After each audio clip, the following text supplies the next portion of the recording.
హల్లెలూయా. పోయిన వారం ఏ వాక్యం విన్నాం?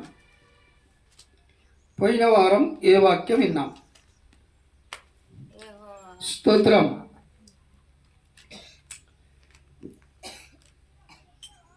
పోయిన వారం ఏ వాక్యం విన్నాం? గుర్తుంది ఎవరికైనా? స్తోత్రం. హల్లెలూయా. దొంగల గురించి విన్నాం.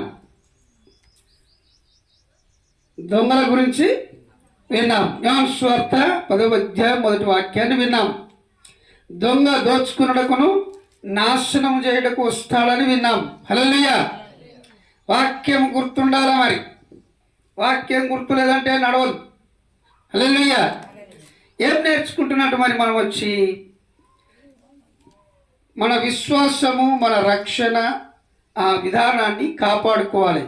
యేసు క్రీస్తు ప్రభుల వారు శిలువ మీద పలికిన 7 మాటల్లో మొదటి మాటలో అదే చూపించాడు ఆయన. హల్లెలూయా. ఈ 7 మాటలు ధ్యానం చేస్తూ ఉన్నాం. ఆ 7 మాటలు గుడ్ ఫ్రైడే నాడే కాదు, కానీ ఆయన గొప్ప కార్యం చేశాడు. ఆయన అంత శ్రమ అనుభవించడానికి కారణం ఏంటి? ఆయన చూపించినటువంటి కృప ఏంటి? ఆయన మరణము కంటే బలమైన ఆయన ప్రేమను ఏ రకంగా అర్థం చేసుకోగలుగుతున్నాము? కనుక దేవుని యొక్క మాట మనము గుర్తుంచుకోవాలి. దేవునికి మహిమ కలుగును గాక. హెబ్రీలకు రాసిన పత్రిక 11వ అధ్యాయం, 11వ అధ్యాయం మొదటి నుంచి 7వ వాక్యం వరకు ధ్యానం చేద్దాం. చూద్దాం దేవుని వాక్యము ఇక్కడ రాయబడినటువంటి విషయాలు ఏమై ఉన్నాయి. విశ్వాసమనున్నది నిరీక్షింపబడి వాటి యొక్క నిజస్వరూపమును అదృశ్యమైనవి యున్నవనులకు రుజువునై ఉన్నది. దానిని బట్టియే పెద్దలు సాక్ష్యము పొందిరి. ప్రవచనములు దేవుని వాక్యము వలన నిర్మాణమైనవనియు అందును బట్టి ప్రపంచములు లేదా అందును బట్టి దృశ్యమైనవి కనబడు పదార్థములచే నిర్మింపబడలేదనియు విశ్వాసము చేత గ్రహించుకొనుచున్నాము. ప్రపంచములు దేవుని వాక్యము వలన నిర్మాణమైనవనియు అందును బట్టి దృశ్యమైనవి కనబడు పదార్థములచే నిర్మింపబడలేదనియు విశ్వాసము చేత గ్రహించుచున్నాము. హల్లెలూయా. విశ్వాసం అనేది నిరీక్షింపబడు వాటి యొక్క నిజస్వరూపము అదృశ్యమైనవి ఉన్నవి అనుటకు రుజువునై ఉన్నది. విశ్వాసము దేని మీద కట్టబడుతున్నది? విశ్వాసము అనేది ఎలా నమ్ముతున్నాము, ఎలా చూపించగలుగుతూ ఉన్నాము, విశ్వాసము అనేది ఎలా కలిగి ఉంటున్నాము? ఈ విశ్వాసమును గురించి ఇక్కడ చెప్పబడుతున్నటువంటి మాటల్లో ఏం చెప్తున్నాడు ఆయన? హల్లెలూయా. నన్ను చూడండి ఒకసారి, మన విశ్వాసము దేని మీద ఆధారపడి ఉన్నది? ఆ దేవుడు ఏమై ఉన్నాడు? హల్లెలూయా. విశ్వాసం అనేది మనము దేనినైతే నిరీక్షిస్తున్నామో, దేని కొరకైతే వేచి చూస్తున్నామో అవి మనకు కనబడలేదు, కానీ అవి ఉన్నవి అనేటి రుజువు కోసం విశ్వాసం ఉన్నది. హల్లెలూయా. పరలోకం ఉన్నది, నరకం ఉన్నది. అవి మనకు కనబడలేదు, కానీ మన విశ్వాసము అవి ఉన్నవనే రుజువును వ్యక్తపరుస్తూ ఉన్నదని చెప్తూ ఉన్నాడు అక్కడ. అయితే ప్రపంచములు దేవుని వాక్యము వలన నిర్మాణమైనవి, అందును బట్టి దృశ్యమైనది కనబడేడు పదార్థములచే నిర్మింపబడలేదు.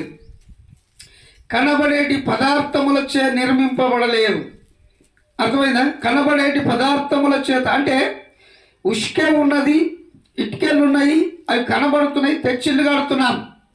హల్లెలూయా. ఈ సృష్టి అంతా కూడా కనిపించని పదార్థములతో చేశాడట ఆయన. హల్లెలూయా. దాంతో ఇప్పుడు ఈ భూమి, ఈ పదార్థం ఏంటి, ఎక్కడి నుంచి వచ్చింది ఎవరికైనా తెలుసా? ఏ శాస్త్రవేత్తనే చెప్పాడా? కంటికి కనిపించే వస్తువులు తెచ్చి చేయడం వేరు.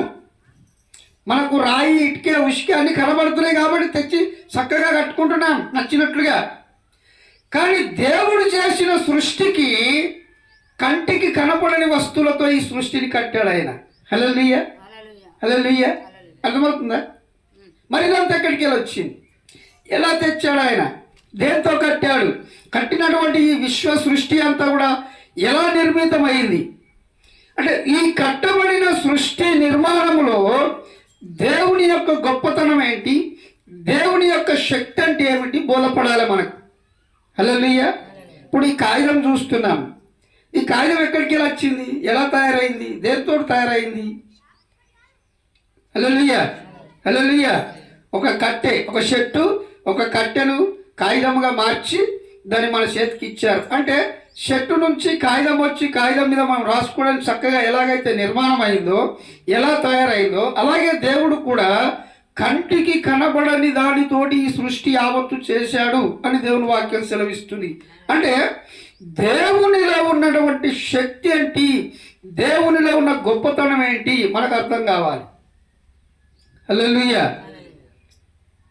దేవుడు అంటే సామాన్యముగా మామూలుగా చూస్తున్నా, మామూలు గుళ్ళను చూసినట్టు, మామూలు దేవుళ్ళ చూసినట్టు, మామూలు పోకడ పోయినట్టు పోతే అది కరెక్ట్ కాదు. మన విశ్వాసము నిరీక్షింపబడు వాటి యొక్క నిజస్వరూపము. మనం దేన్నైతే నమ్ముతున్నామో, దేన్నైతే విశ్వసిస్తున్నామో, దేని యందు లక్ష్యం ఉంచుతున్నామో అది మన కంటికి కనబడలేదు, కానీ అది ఉన్నది అనేటువంటి రుజువుపరచడానికి విశ్వాసం ఉన్నది. హల్లెలూయా. యాకోబు పత్రికలు అంటాడు, ఒకడు విశ్వాసం ఉన్నదని చెప్పిన ఎడలా, ఒకడు క్రియలు ఉన్నాయని చెప్పిన ఎడలా అది కరెక్ట్ కాదు. క్రియలు విశ్వాసము రెండు ఉండాలి. క్రియలు అంటే ఏంటో తెలుసా? క్రియలు అని అంటే నీ విశ్వాసానికి తగిన పని చేయాలి నువ్వు. హల్లెలూయా. ఇప్పుడు మందిరం ఉన్నది, ఇక్కడికి వచ్చి ఏదైనా సగబెట్టడం, పని చేయడం, ఊడవడం, ఇది క్రియ.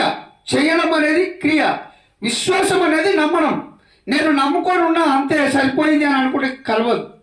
విశ్వాసానికి తగినట్టు క్రియాపూర్వకంగా, అంటే అబ్రహాము దేవుని నమ్మెను, అది నీతిగా ఎంచబడింది అని రాయబడింది. అబ్రహాము దేవుని నమ్మడం అంటే ఎలా నమ్మాడు? క్రియారూపకంగా నమ్మాడు. ఏంటి అబ్రహాము దేవుని పట్ల చేసిన క్రియ? నీకు ఒక్కగానొక్క కొడుకును నాకు బలి అర్పించమన్నాడు దేవుడు. బలి అర్పించమన్నప్పుడు మారు మాట్లాడలేదు, ఏడవలేదు, గుణగలేదు, సనగలేదు, ఎప్పుడు కూడా దేవునికి ఎదురు చెప్పలేదు.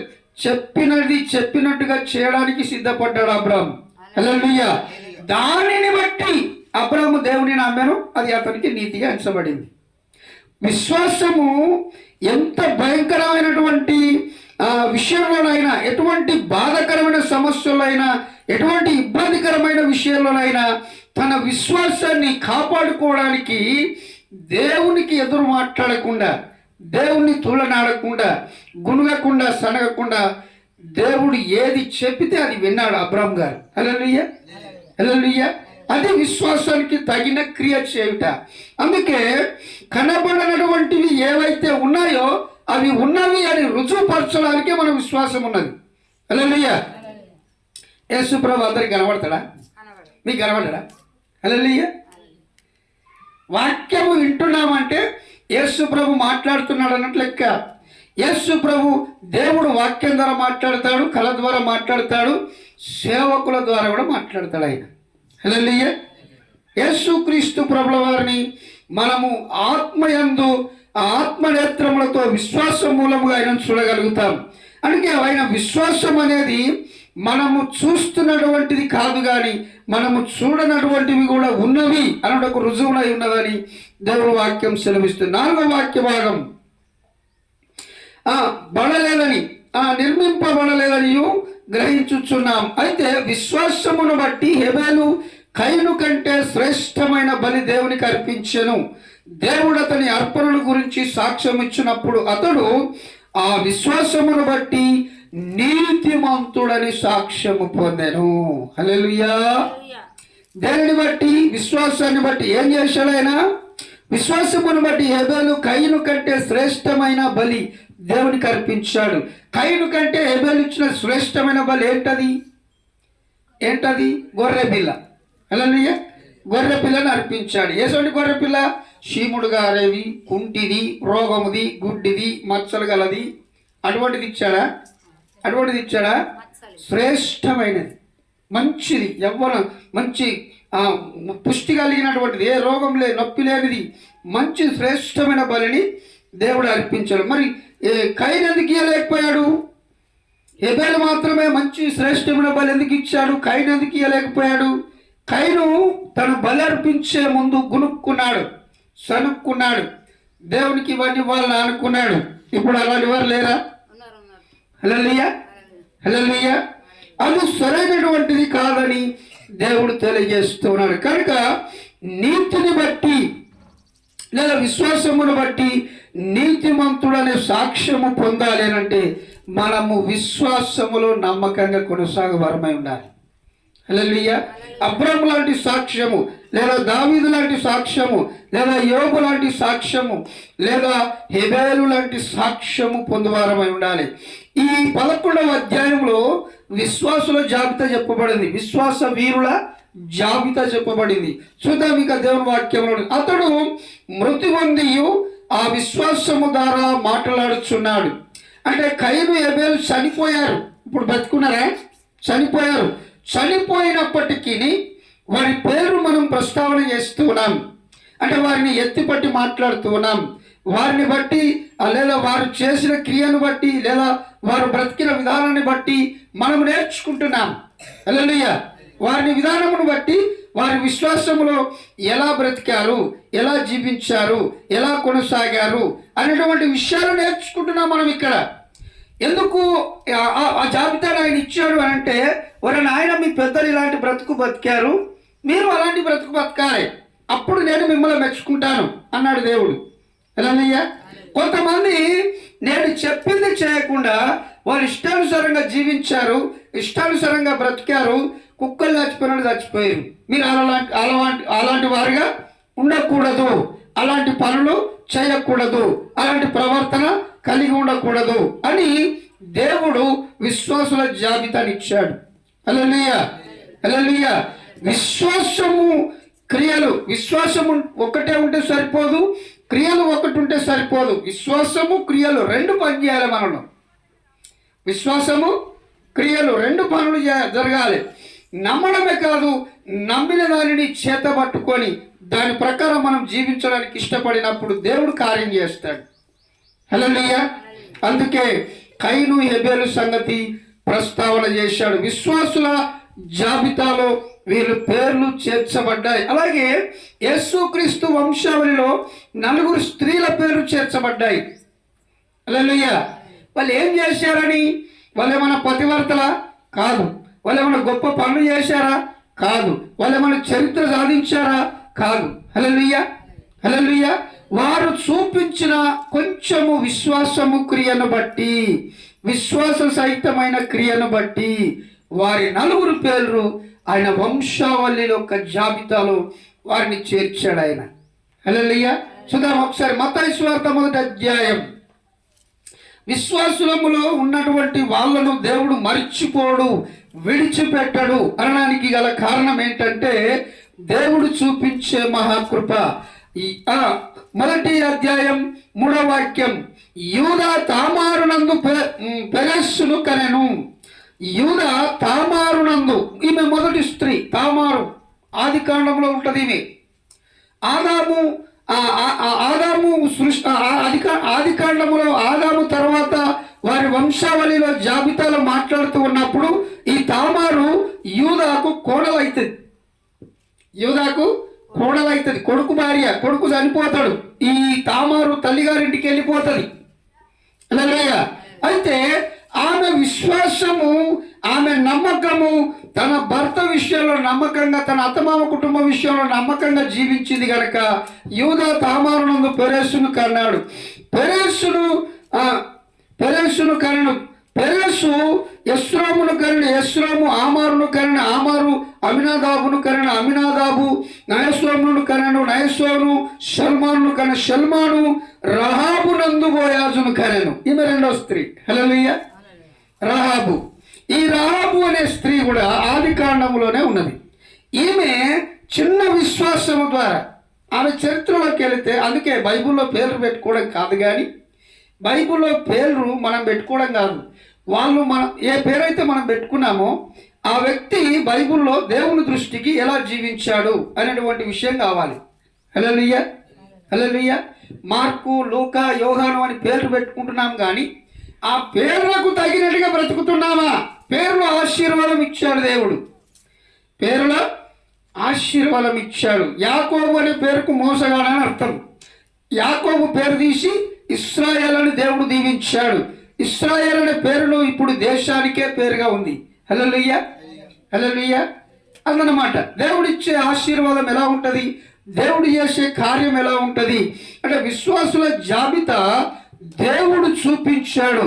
ఇప్పుడు మన విశ్వాసము, మన నమ్మకము దేవుని దృష్టికి నీతిమంతులుగా జీవించడానికి ఇష్టపడినప్పుడు రాబో యుగమందు అంటే 1000 ఏళ్ల పాలనలో మన సంఘమును కూడా ఆయన పిలవాలి. హల్లెలూయా, హల్లెలూయా. కొరిపల్లి బేతేలు సంఘం అని పిలవాలి. మరి కొరిపల్లి సంఘం అని పిలుస్తాడో కొరిపల్లిలో సంఘం అని పిలవడం మనకైతే తెలియదు. హల్లెలూయా. మన సంఘము లేదా మన విశ్వాసము, మన నడవడికను బట్టి ఆనాడు ఆ జాబితాలో మనల్ని పిలిచే రకంగా, మనల్ని ఆయన ఆదరించే రకంగా, లేదా ఆయన మనతో ఉండే రకంగా మనం జీవించడానికి ఇష్టపడినప్పుడు మనకు తన నీతిని అనుగ్రహించి నీతిమంతుల జాబితాలో లేదా విశ్వాసుల జాబితాలో ఆయన మనల్ని చేరుస్తాడు. హల్లెలూయా. ఈ రాహాబు తర్వాత ఎస్తేరమ్మ కూడా ఉన్నది. ఇక్కడ బోయాజును కన్న తర్వాత ఎస్తేరమ్మ కూడా ఉన్నది. తర్వాత రూతు కూడా ఉన్నది ఇక్కడ. హల్లెలూయా. రూతు బోయాజును కనెను, బోయాజు రూతునందు ఓబేదును కనెను. ఓబేదు మనష్షే ద్వారా యూరియా భార్యగా ఉండిన ఆమె యందు దావీదును కనెను, దావీదు సొలొమోనును కనెనని దేవుని వాక్యంలో రాయబడింది. యూరియా భార్యగా ఉన్నటువంటి ఆమె పేరు కూడా పేర్కొనబడింది. హల్లెలూయా. దావీదు భార్యగా ఉన్న యూరియా పేరును కూడా వ్రాయబడింది. యూరియా భార్యగా ఉండిన ఆమె యందు దావీదు సొలొమోనును కన్నాడు. ఈ 4 స్త్రీల పేర్లు ఎందుకు ఆయన వ్రాశాడంటే వారి విశ్వాసాన్ని బట్టి. వాళ్ళు ఏదో గొప్ప పని చేశారని కానీ, వారు ఏదో చరిత్రను సృష్టించారని కాదు, కానీ వారి యొక్క విశ్వాసము దేవుని ఎడల చూపించారు కాబట్టి దేవుడు వారి పేర్లను ఆ వంశావళిలో చేర్చాడు.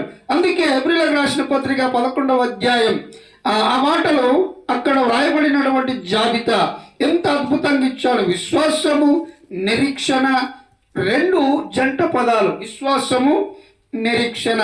అందుకే సిలువలో ఆయన ఆ గొప్ప నిరీక్షణను, గొప్ప రక్షణను మనకు కలగజేశాడు. దేవుని చిత్తమైతే గుడ్ ఫ్రైడే నాడు ఆ మాటలు విందాం. గొప్ప రక్షణ, గొప్ప నిరీక్షణను మనకిచ్చాడు.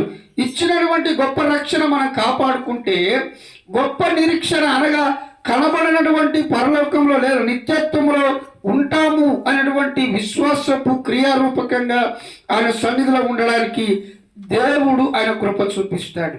హల్లెలూయా. చూద్దాం దేవుని వాక్యములో నుంచి 6వ వాక్యం. విశ్వాసము లేకుండా దేవునికి ఇష్టడై ఉండుట అసాధ్యము. హల్లెలూయా. విశ్వాసము లేకుండా దేవునికి ఇష్టడై ఉండుట అసాధ్యము.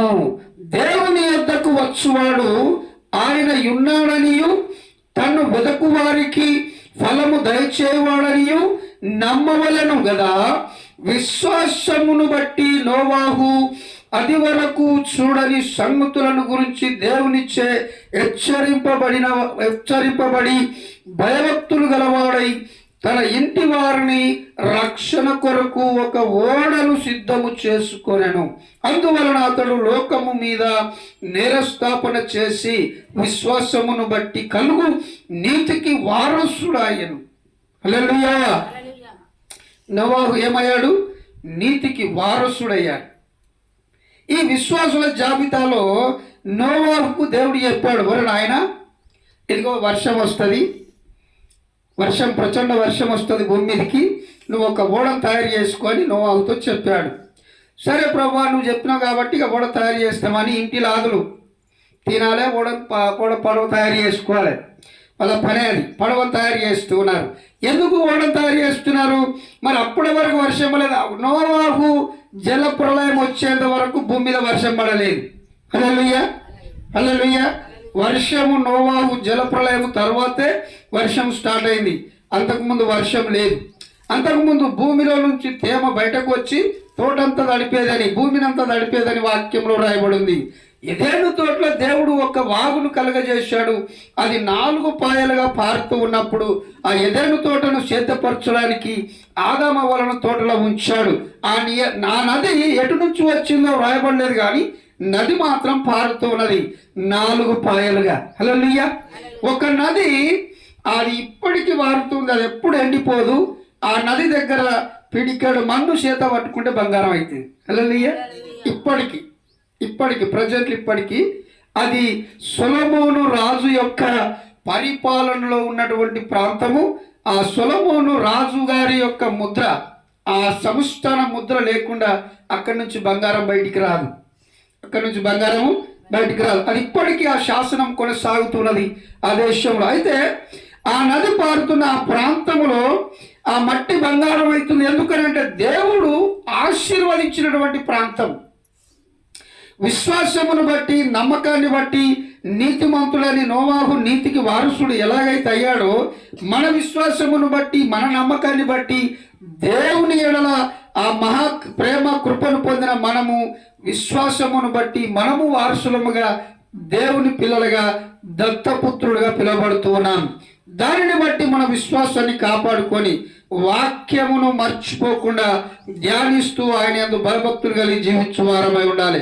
నోవాహు మరణము చూడకూడనట్లు కొనిపోబడెను. నోవాహు మరణం చూడలేదు అంటే మనలాగా ఈ శరీరంతో చనిపోలేదు ఆయన. హల్లెలూయా. చనిపోలేదు. దేవుడితో మాట్లాడుతూ నడుచుకుంటూ పోయాడు. నడుచుకుంటూ పోతే, ఒరే నోవాహు, మీ ఊరు విడిచిపెట్టి చాలా దూరం పోయింది, మా ఇల్లు దగ్గరికి వచ్చినాం, ఇక మీ ఇంటికేం పోతాం, మా ఇంటికే పోదాం రమ్మని తోడుకొని పోయాడు దేవుడు. హల్లెలూయా. అంటే దేవునితో నడవడము, లేదా దేవుడిలో నడవడము, లేదా విశ్వాసములో నడవడము, లేదా విశ్వాసములో కొనసాగడం అనేది చాలా భద్రతో కూడినటువంటి విషయాన్ని ఆయన గుర్తు చేస్తూ ఉన్నాడు. విశ్వాసము లేకుండా దేవునికి ఇష్టడై ఉండలేము. తర్వాత నోవాహు అది వరకు ఆ చూడనటువంటి సంగతులను గురించి దేవుడు చెప్పాడు. నోవాహు తన కాలములో చూడనటువంటి విషయాలను గురించి దేవుడు చెప్పాడు. అయినా నోవాహును దేవుడు ఆత్మరూపకంగా సువార్త ప్రకటిస్తే నోవాహును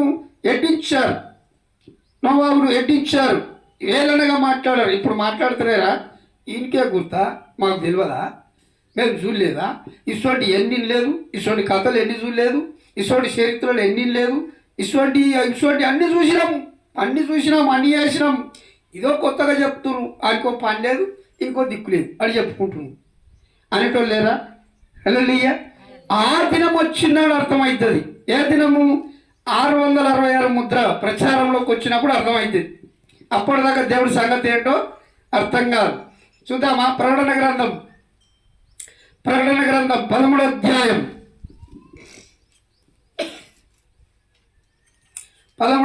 8వ వాక్యం అనుకుంటా. చూద్దాం ఒకసారి. 18వ వాక్యం, 13వ అధ్యాయం 18వ వాక్యం. బుద్ధి గలవాడు మృగం యొక్క సంఖ్యను లెక్కింపనిమ్ము, అది యొక్క మనుషుని సంఖ్యయే. ఆ సంఖ్య 666. 666. ఆ 6 అనక్కడ 1 అనే అంకె ఉంది. దాని కింద పుట్టినోట్లో చూడండి. కొన్ని ప్రాచీన పురతులలో 616 అని రాయబడింది. హల్లెలూయా. ఇలా గొప్ప మర్మంతో చెప్పాడు ఈ మాట. ఇందులో జ్ఞానము కలదు. ఆ జ్ఞానం సంగతి దేవుని చిత్తం అయితే మరొక వారం చూద్దాం.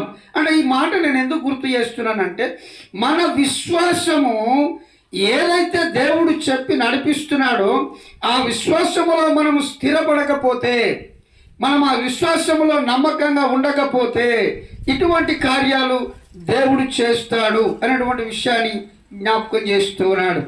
సాతానుని యొక్క రాజ్యం, ఒకే గవర్నమెంటు, ఒకే డబ్బు, ఒకే రకమైనటువంటి నడవడిక ఉంటుంది. వాడు చేసే పరిపాలన 666 ముద్ర వేసి ఈ ప్రజా పరిపాలన చేస్తాడని లేఖనములు సెలవిస్తున్నాయి. హల్లెలూయా. అది దేవుడు చేయబోతున్నటువంటి ఆ మహాదినమును గురించి, ఆ మహా పరిపాలన గురించి దేవుడు అద్భుతంగా బైబిల్లో రాశాడు.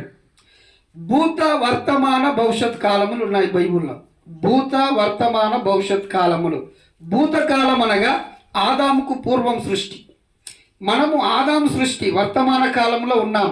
ఇక భవిష్యత్ కాలం గురించి రాశాడు. ఈ భవిష్యత్ కాలం ప్రకటన గ్రంథం వివరిస్తున్నది. భవిష్యత్ కాలంలో మనం ఉండాలి అని అంటే ఇప్పుడు మన విశ్వాసాన్ని, మన రక్షణను కాపాడుకుంటే దాని ఆ భవిష్యత్ కాలంలో ఉండం. హల్లెలూయా, హల్లెలూయా. అందుకే విశ్వాసుల జాబితాను ఎబ్రీ పత్రికలో ఆయన ఇచ్చాడు. నోవాహు అది వరకు చూడని సంగతులను గురించి హెచ్చరింపబడిన భయభక్తులు గలవాడై తన ఇంటి వారిని రక్షించుకొనుట కొరకు ఒక ఓడను సిద్ధము చేసుకొనెను. ఇంటి వారి కొరకు మన కుటుంబం అంతా రక్షింపబడాలి అని అంటే మనమందరము మందిరానికి రావాలి. మందిరం అనే ఓడలోనికి మనం రావాలి. ఈ లోకం మీదకి భయంకరమైన శ్రమకాలము, 7 ఏళ్ల శ్రమకాలం రాబోతుంది. ఆ శ్రమకాలం అనే ప్రళయములో మనం ఆ ప్రళయంలో కొట్టుకపోకుండా, లేదా నశించిపోకుండా, లేదా నిత్యనాశనానికి వెళ్ళకుండా, నిత్యనాశన పాత్రలము కాకుండా దేవుడు కాపాడుతాడు కనుక ఆయన రక్షణ ఓడలోనికి వచ్చి మనము మన కుటుంబం రక్షింపబడినప్పుడు దేవుడు అద్భుతంగా కాపాడుతాడు. హల్లెలూయా, హల్లెలూయా. దేవుడు ఓడకు సీలేసిన తర్వాత, ఈ భూమి మీద నీళ్ళని తగ్గిపోయిన తర్వాత దేవుడు నోవాహును తన కుటుంబాన్ని జ్ఞాపకం చేసుకున్నాడట. అరే రే మన పూరలు ఓడలో ఉన్నారు, వారికి తిండి ఎట్లా, నీళ్ళు ఎట్లా అని చెప్పి జ్ఞాపకం చేసుకొని ఆయన దిగి వచ్చి ఓడ తాళం తీసి బయటకు నడిపించాడు ఆయన. హల్లెలూయా. అంటే దేవుడు మర్చిపోడు, మనం మర్చిపోతాం. దేవుడు విడిచిపెట్టడు, మనం విడిచిపెడతాం. దేవుడు ఎన్నడూ కూడా మనకు దూరంగా ఉండడు, మనము దేవునికి దూరంగా మారిపోతూ ఉన్నాం. హల్లెలూయా, హల్లెలూయా.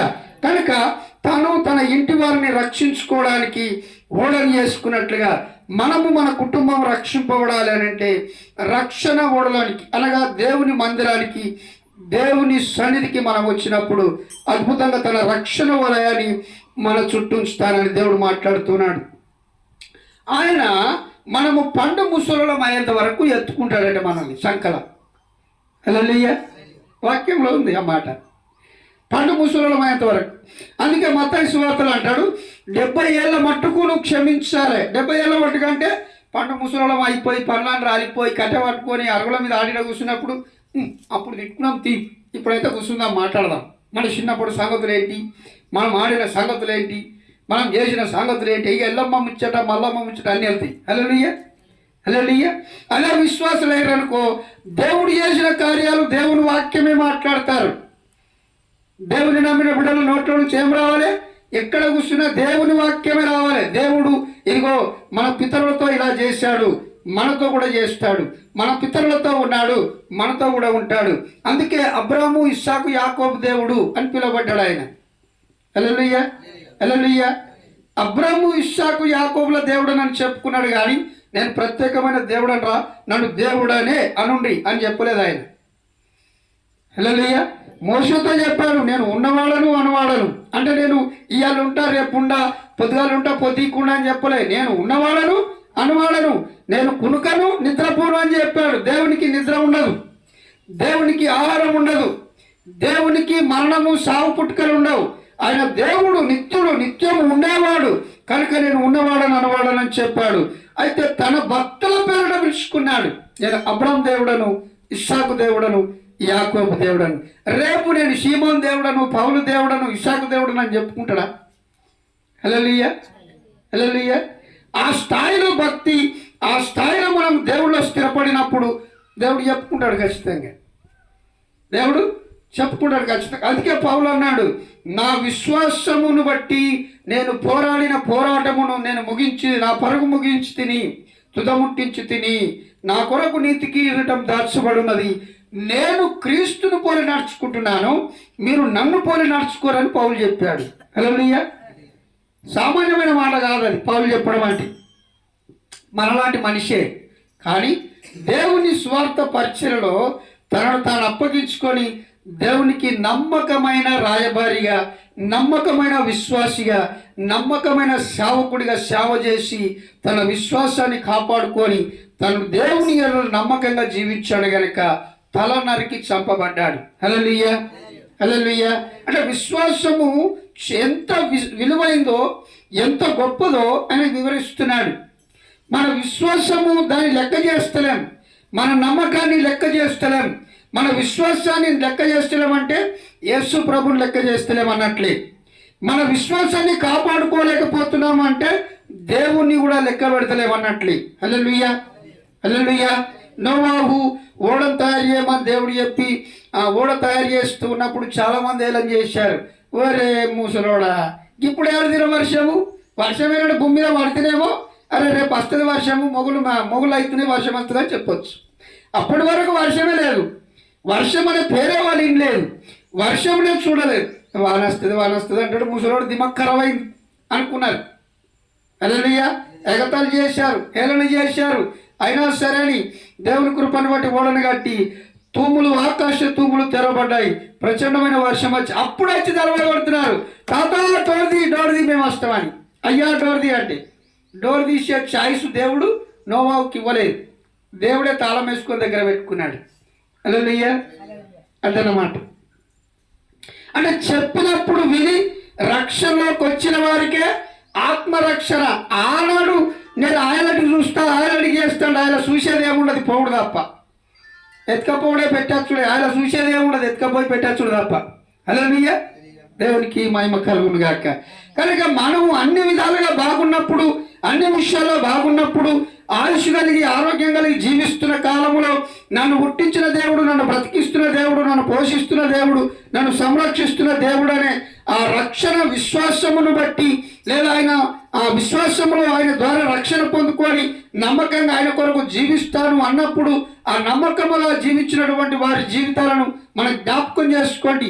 అలాంటి నమ్మకములో మనము బ్రతకడానికి ఇష్టపడినప్పుడు దేవుడు గొప్పగా మనల్ని కాపాడుతానని చెప్తూ ఉన్నాడు. హల్లెలూయా. దేవునికి మహిమ కలుగును గాక. దేవుడు చేసే గొప్ప కార్యం, రక్షణ కొరకు ఓడను సిద్ధపరచుకున్న తర్వాత అతడు లోకము మీద నేరస్థాపన చేసి విశ్వాసమును బట్టి కలుగు నీతికి వారసుడాయను. అబ్రాహాము పిలువబడినప్పుడు విశ్వాసమును బట్టి ఆ పిలుపునకు లోబడి తను స్వాస్థ్యముగా పొందనయ్యున్న ప్రదేశమునకు బయలువెళ్ళాను.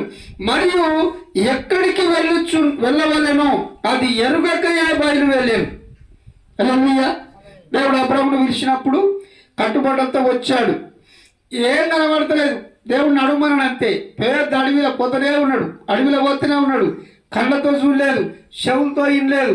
కానీ దేవుడు అబ్రాహామును పిలిచినప్పుడు ఆయన ఏం చేశాడు? విశ్వాసమును బట్టి అతనితో దేవుడు చెప్పిన మాటకు పిలుపుకు లోబడి స్వాస్థ్యముగా పొందనయున్న ప్రదేశమునకు బయలువెళ్ళాను. అది యాడుంది, ఎక్కడుంది, ఎప్పుడు ఇస్తాడు, ఎప్పుడు దొరుకుతుందని ఆలోచన లేదు. కానీ ఆ వాగ్దానము పొందుకోవడానికి లేదా స్వాస్థ్యాన్ని పొందుకోవడానికి దేవుని మాటకు లోబడి బయలుదేరుతూనే ఉన్నాడు.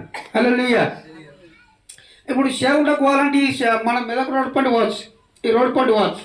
ఈ రోడే కాదు, మళ్ళీ ఇట్లా తిరిగితే గలపల్లి శివరస్త మీదకి వెళ్ళి అక్కనపేటకి వెళ్ళి అట్లా తిరిగి రావచ్చు, రాంపేటకి వెళ్ళి కూడా తిరిగి రావచ్చు సేగుంటకు.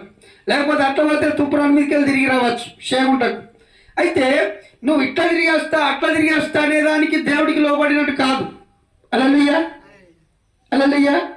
నువ్వు మాట నమ్మిన వాడివైతే ఈ తవ్వ పట్టుకొని చక్కగా పోవాలి సేగుంటకు. హల్లెలూయా. అది విశ్వాసం అంటారు, అది నమ్మకం అంటారు.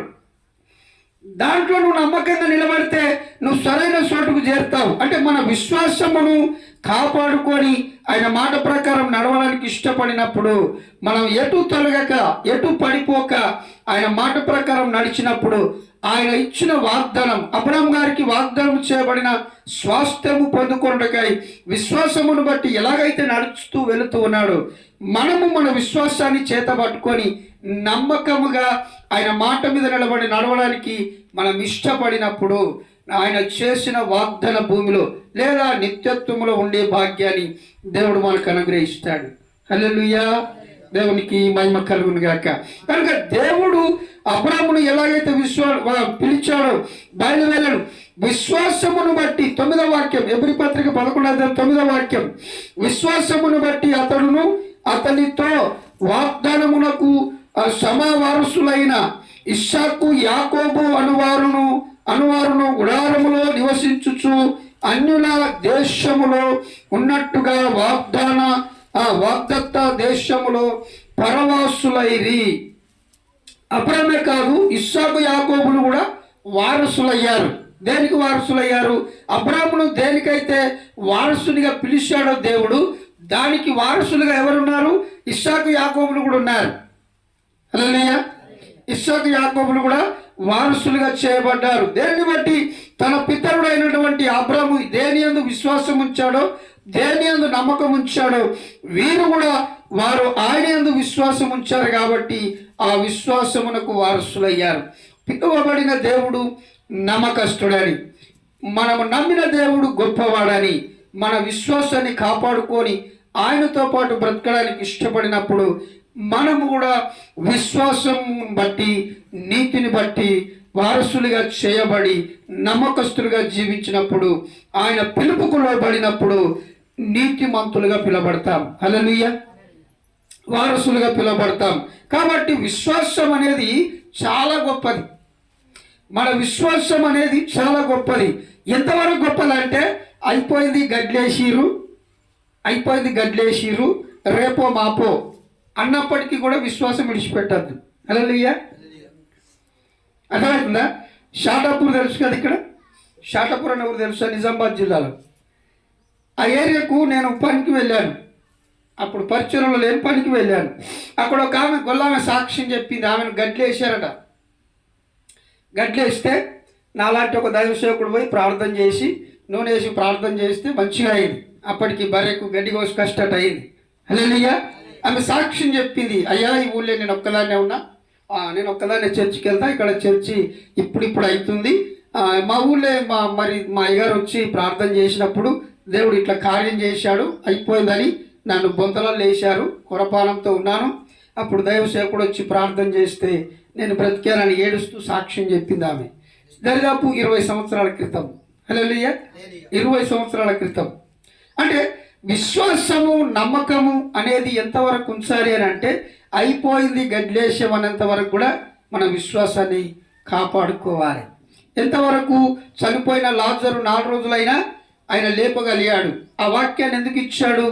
మన విశ్వాసము చనిపోయిన లాజరు 4 రోజుల తర్వాత బ్రతికాడు అనేటువంటి విషయాన్ని విన్నప్పుడు, చనిపోయిన వ్యక్తి కూడా బ్రతికించగలిగే శక్తి ఉన్న దేవుడు నా దేవుడు, అట్టివాడు కాదు అనేటువంటి విశ్వాసము, నమ్మకము మనలో కలగడానికి దేవుడు ఆ కార్యం చేశాడు. హల్లెలూయా. మార్త మరియమ్మలు కలవరపడ్డారు, భయపడ్డారు. అయ్యా, చనిపోయింది 4 రోజులైంది, వాసన పడుతుంది, పీనుగు అన్నారు. దేవుని మహిమను చూస్తావన్నాడు యేసుప్రభుల వారు. లాజరు బయటికి రమ్మని దేవుడు పిలిచాడు. అంటే నువ్వు నమ్ముట నీ వలనైతే సమస్తము సాధ్యమే. నమ్ముట నీ వలనైతే సమస్తము సాధ్యమే. అంటే దేన్ని నమ్ముతున్నాము? ఇప్పుడు రోగానికి, నొప్పికి, సమస్యలకు, బాధలకు భయపడుతున్నాము కానీ దేవునికి భయపడతాము. హల్లెలూయా. సమస్యకు భయపడుతున్నాము, మనకు వస్తున్న ఇబ్బందులకు భయపడుతున్నాము, శ్రమలకు భయపడుతున్నాం, కానీ దేవునికి భయపడతలేదు. అంటే శ్రమలు వీటన్నిటిని చూస్తున్నాము. అందుకే యేసుప్రభుల వారు ఒక మాట అన్నాడు, ఓ గుట్ట నువ్వు లేచి సముద్రంలో పడు అంటే పడుతుంది అన్నాడు. దేన్ని బట్టి? విశ్వాసాన్ని బట్టి. విశ్వాసం దేనితో పోల్చాడు? ఆవగింజతో పోల్చాడు. చూద్దాం మత్తయి సువార్త, ఈ ఒక మాట చదువుకొని ముగించుకున్నాం. మత్తయి సువార్తలో ఆవగింజతో పోల్చాడు ఆయన మన విశ్వాసాన్ని. దేంతో? ఆవగింజంత విశ్వాసం ఉంటే, మత్తయి సువార్త 13వ అధ్యాయం 31వ వాక్యం, 31, 32 వాక్యాలు. ఆయన మరి ఒక ఉపమానం వారితో చెప్పాను, పరలోక రాజ్యము ఒకడు తీసుకొని తన పొలములో విత్తిన ఆవగింజను పోలి ఉన్నది. అది విత్తనమన్నిటిలో చిన్నదే గాని పెరిగినప్పుడు కూర ముక్కలన్నిటిలో పెద్దదై ఆకాశ పక్షులు వచ్చి దాని కొమ్మల యందు నివసించునంత చెట్టగును. అంటే మన విశ్వాసాన్ని ఆవగింజతో పోల్చాడు. ఆవగింజ అంత కాదు, ఆవగింజ మీద ఉన్న పొట్టంతా కూడా విశ్వాసం లేకపోతే మన వ్యర్థమైన భక్తి. హల్లెలూయా. హల్లెలూయా. మన భక్తి ఏ దానికి పనిచేయదు. ఆవగింజతో పోల్చడం అనేది మామూలు విషయం కాదు. ఆవగింజ చాలా చిన్నది, మనకు తెలుస్తున్న సంగతి. అయితే దాన్ని ఏమన్నాడు? విశ్వాసమును బట్టి. ఆ చెట్టు క్రూర, ఆ ముక్కలన్నిటి అంటే భూమి మీద ఉన్న చెట్లన్నిటికంటే అతిపెద్ద చెట్టు అవుతుంది అన్నాడు. భూమి మీద ఉన్న చెట్ల కంటే, ఈ భూమి మీద ఉన్న విశ్వాసముల కంటే నీ విశ్వాసం అంత గొప్పదిగా ఉండాలని చెప్పాడు ఆయన. హల్లెలూయా, హల్లెలూయా. ఎంతో మంది ఎన్నో రకాల విశ్వాసాలు కలిగి ఉన్నారు. అవన్నీ విశ్వాసాలు కాదు, కానీ నీ విశ్వాసం గొప్పదై ఉండాలి. అయితే చెప్పబడిన మాట చిన్నదే, కానీ నీ విశ్వాసము వారి ఎదుట చాలా విలువైనది, గొప్పదిగా కనబడాలని దేవుడు చెప్పాడు. చెప్పినప్పటికీ కొంతమంది వారి పద్ధతులు మారుతలేరు, వాళ్ళ అలవాట్లు మారుతలేరు, వారి సంగతులు మారుస్తలేరు, వారి విధానం మారుస్తలేరు, విశ్వాసాన్ని కోల్పోతూ ఉన్నారు, దేవునికి అవమానకరంగా బ్రతుకుతూ ఉన్నారు. క్రైస్తవులం అని చెప్పుకుంటున్నారు, ఇంకా వారి కొన్ని అలవాట్లు పద్ధతులు మార్చుకోలేకపోతున్నారు. విశ్వాసమును కాపాడుకోలేకపోతే, నీ రక్షణను కాపాడుకోలేకపోతే నువ్వు విమోచింపబడలేవు, నువ్వు రక్షింపబడలేవు, నువ్వు రక్షణ ఓడలో ఉండలేవు, ఆ నిత్యత్వమునకు చేరలేవు. హల్లెలూయా, హల్లెలూయా. యోహాను గారు ప్రవక్త వచ్చాడు, మారు మనసు నిమిత్తమై నేను రక్షణ గురించి లేదా వెలుగును గురించి ప్రకటించడానికి వచ్చానన్నాడు. యోహాను చనిపోయిన తర్వాత యేసు ప్రభు ఏమన్నాడు? మారు మనసు పొంది రక్షణ పొందుడని బీదలకు సువార్తను యేసు ప్రభుల వారు అన్నారు. మారు మనసు లేకుండా రక్షణ పొందుకున్నంత మాత్రాన దానికి ఏ ప్రయోజనం ఉండదు. హల్లెలూయా, హల్లెలూయా. విశ్వాసము, నమ్మకము, మారు మనసు, దానికి తగిన క్రియ అంటే దానికి తగినట్లుగా బ్రతకకపోతే దానికి విలువ ఉండదు. దేవుడి కొద్ది మాటలు దీవించి ఆశీర్వదించునుగాక. కానుకలు సమర్పించుకొని చివరి ప్రార్థన ఆశీర్వాదంతో ముగించుకుందాం. స్తోత్రం.